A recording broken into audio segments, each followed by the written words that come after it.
Welcome to my channel. প্রিয় ছাত্রছাত্রীরা, আজকে আমি ক্লাস 12-এর একটি ইম্পর্ট্যান্ট কবিতা on killing a tree, Gieve প্যাটেলের লেখা এই কবিতাটি আমি তোমাদেরকে আজকে line by line Bengali meaning পড়ে শোনাবো। সঙ্গে ইম্পর্ট্যান্ট কোশ্চিন কী হতে পারে সেইগুলোও আলোচনা করব, তাই ভিডিওটা দেখার অনুরোধ রইল। আশা করি একটা ভিডিওর মধ্যে তোমাদেরকে আমি এই অন কিলিং এ ট্রি থেকে যা ধরনের কোশ্চিন হতে পারে সবটার সলিউশন করে দিতে পারবো। চলো আমরা প্রথমে গিভা প্যাটেল সম্পর্কে জেনে নিই। এই গিভা প্যাটেলস তিনি জন্মগ্রহণ করেছিলেন August 18, 1940 in Mumbai, India. Nationality Indian and education Saint Xavier's high school, grand medical college, Mumbai, এখান থেকে তিনি পড়াশোনা করেছিলেন। অকুপেশনে তিনি ছিলেন a general practitioner, presently live in Mumbai. আর ন্যারেটরের হচ্ছে তোমার নোটেবল ওয়ার্কটা আমরা জেনে নেব just. The poems how do you withstand, body and mirroring, plays title princes, Savaksa and mister Behram, এগুলো তার হচ্ছে বিখ্যাত নোটেবল ওয়ার্ক। তো তোমাদেরকে বলা যেটা অন কিলিং এ ট্রি পড়তে গেলে গিভা প্যাটেল সম্পর্কে একটু হলেও জেনে রাখবে। আর কবিতাটার বিষয়বস্তুটা আমি তোমাদেরকে একটু পরে বলছি। আমি প্রথমে লাইন বাই লাইন করে পড়িয়ে দিই, তারপরে সাবস্টেন্সি এবং কোশ্চেনগুলো আলোচনা করব। It take much time to kill a tree, অনেক সময় নেয় একটা গাছকে হত্যা করতে। Not a simple jab of the knife, অর্থাৎ ছুরির একটা সাধারণ আঘাত উইল ডু ইট, এর কিছুই করতে পারবে না। It has grown slowly consuming the earth, অর্থাৎ আস্তে আস্তে ধরিত্রী থেকে রসদ গ্রহণ করে ইহা বড় হয়ে উঠেছে। Rising out of it fading, এবং তার থেকে নির্গত হয়েছে এবং ভূত্বক থেকে কি করে না খাদ্যরস সংগ্রহ করে। আপন ইট ক্রুস্ট অ্যাবজর্বিং, অর্থাৎ তিনি খাদ্যরস সংগ্রহ করে ভূত্বক থেকে। Years of sunlight air and water and out of its the leprous hide, অর্থাৎ অনেক বছরের সূর্যলোক, বাতাস, জল আর তার কুষ্ঠরোগের মতো চামড়া থেকে কি হয় না কুষ্ঠরোগের মতো চামড়া থেকে দ্য স্প্রাউটিং লিভস মানে নতুন পাতা গজায়। লেপ্রোয়াস হাইডস মানে কুষ্ঠরোগের মতো। কুষ্ঠরোগ হচ্ছে এক ধরনের চামড়ার রোগ। So hack and chop but this alone would not do it, এটার মানে হলো তাই তুমি তাকে কোপাও বা কাটো, তাতে কিছুই তার হবে না। Not so much pain will do it, আবার খুব বেশি তার যন্ত্রণাও হবে না। The bleeding bark will heal, অর্থাৎ গাছের যে রক্ষণশীল গুঁড়ি ধীরে ধীরে তা সেরে উঠবে। তারপরে রয়েছে and from close to the ground, এবং খুব মাটির কাছ থেকে will rise the curl green twigs, অর্থাৎ মাটির খুব কাছ থেকে উঠবে কুণ্ডলি পাকানো সবুজ শাখা পোশাকা। মিনিটিয়েট বো মানে হচ্ছে তোমার ক্ষুদ্রাকৃতির বৃক্ষ শাখা পোশাকা। Which if the unchecked will the expand again, অর্থাৎ অবাধ থাকে যদি আবার বাড়তে হবে, মানে অবাধে আবার বাড়তে পারে সেটা। অ্যান্ড টু ফর্মার সাইজ, এবং গাছটা বেড়ে ওঠে তার আগের আকৃতি আবার পাবে। নো না, the root is to be pull out, মানে হচ্ছে শিকড়টাকে উবড়ে ফেলতে হবে। Out of the anchoring earth, অর্থাৎ অ্যাঙ্করিং আর্থ মানে এই যে ধরিত্রীকে যে অবলম্বন করে গাছ রয়েছে সেখান থেকে উবড়ে ফেলতে হবে, অর্থাৎ মাটি থেকে পুরো সম্পূর্ণভাবে।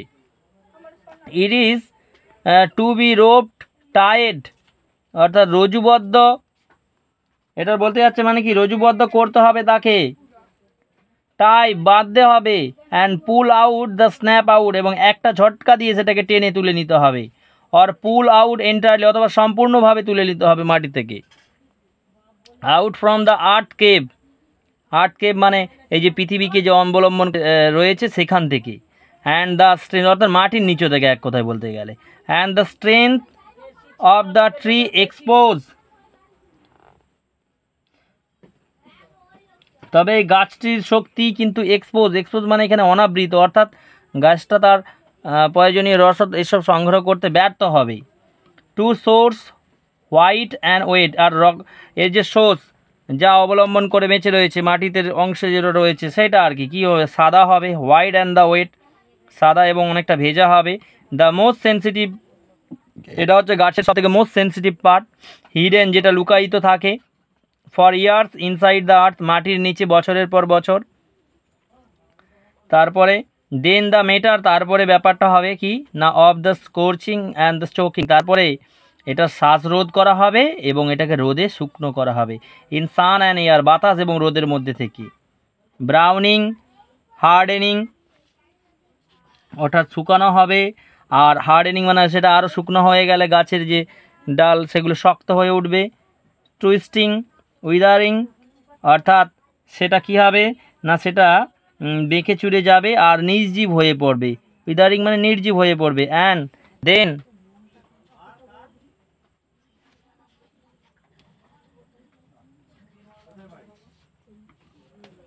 ব্রাউনিং অ্যান্ড হার্ডেনিং, অর্থাৎ শুকনো করতে হবে এবং তারপর শক্ত হয়ে উঠবে। টুইস্টারিং অ্যান্ড উইদারিং, অর্থাৎ মানে হচ্ছে সেটা বেঁকে যাবে আর হচ্ছে নির্জীব হয়ে পড়বে। And then it is done, এবং তখনই এই কাজটা সম্পন্ন হবে। অর্থাৎ একটা গাছকে যদি মারতে যায় তাহলে কিন্তু সহজে মারা যাবে না, গাছটাকে মাটি থেকে তুলতে হবে, সম্পূর্ণরূপে তুলতে হবে, তারপরে সেটাকে রোদে রাখতে হবে, বাতাসের মধ্যে শুকনো হবে, গাছের সেই হিডেন যে সেন্সিটিভ পার্ট সেই যে মূলটা সেটা শুকনো হবে, শুকনো হয়ে তখন কিন্তু গাছটা মারা যাবে।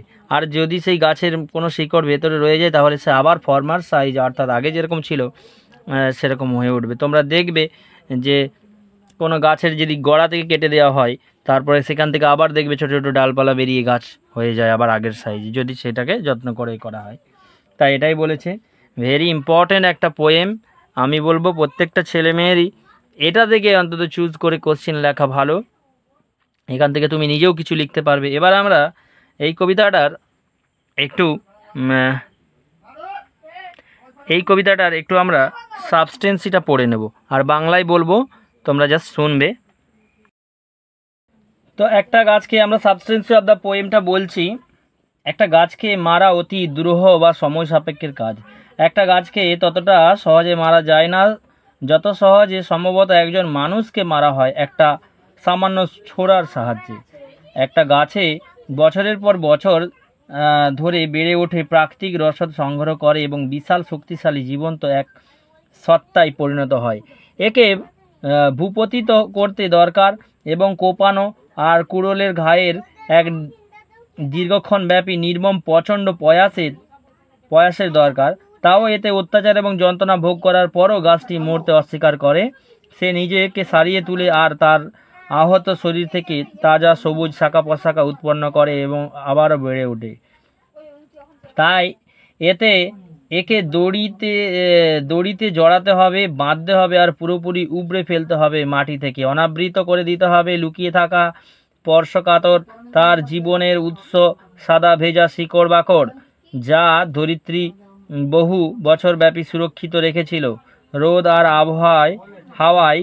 তারপর ভূপতিত গাছটির উপর তাদের আঘাত হানবে এবং সেটি হয়ে উঠবে বাদামি, শক্ত ও বাঁকাচোরা ও নির্জীব। শুধুমাত্র তখনই এই কাজটা করা সম্ভব এবং তখনই একটি গাছ মারা যাবে। এবার ইম্পর্টেন্ট কোশ্চেনগুলো কী কী হতে পারে সেগুলো একটু আলোচনা করে নেব।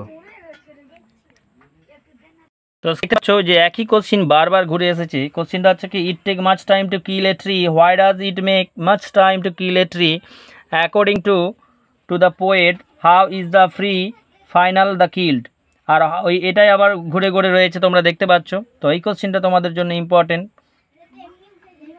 এর পরের কোশ্চিনটা বলছি।